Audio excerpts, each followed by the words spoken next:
Since the last video, I made a few changes to what I already did.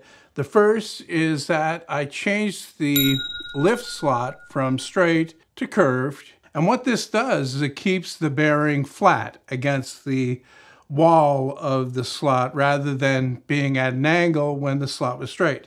I also extended out the sides here on the ends. What I did to begin with was a little bit too narrow. I didn't realize, so I made that change. And you can see that a little bit better where I'm drilling a hole through, and that is for a bolt that I added up here that kind of pinches this part of the swivel tight together so that there's no play.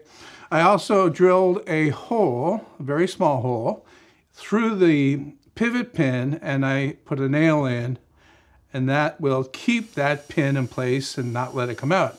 I haven't driven it all the way in yet because I need to take this all apart again to give it a coat of urethane to seal it. What I'm going to do in this video, though, is I'm going to make the trunnions that the thing tilts on, like this, and I'm going to make the frame that the trunnions sit in. I'm going to be using plywood to build the frame for the trunnions, but for the trunnions themselves, I'm going to be using this very slippery plastic that I have here. I bought this originally for the saw to use as the top, and this is an offcut that I have here, so I have some left over. And I'm using this because I have it, but you could easily use plywood, or another option is a 1/2 inch thick cutting board. You can easily cut the trunnions from that.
With those cut out, I can attach them to the ends, lining them up with the marks that I made on here before. And what I'm going to do is I'm going to get 2 clamps on there first to hold it while I get a couple of screws in there.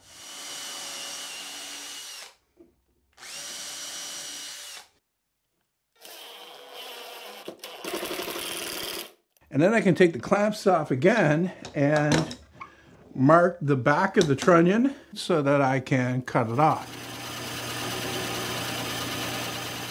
Now once I screw this on, I don't want it to move, so I'm going to rough up the back a little bit, and then I'm going to put some glue on the back of there as well.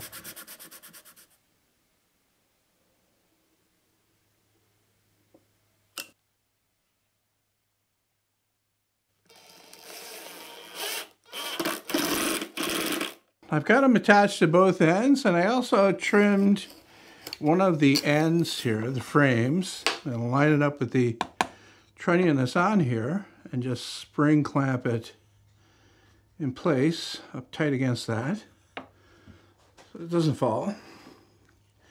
And then take the other one and put it in the middle like that. And then I cut these strips that will go across the top and connect this lower part with this middle part. So I'm just going to get some glue on that and then clamp that up.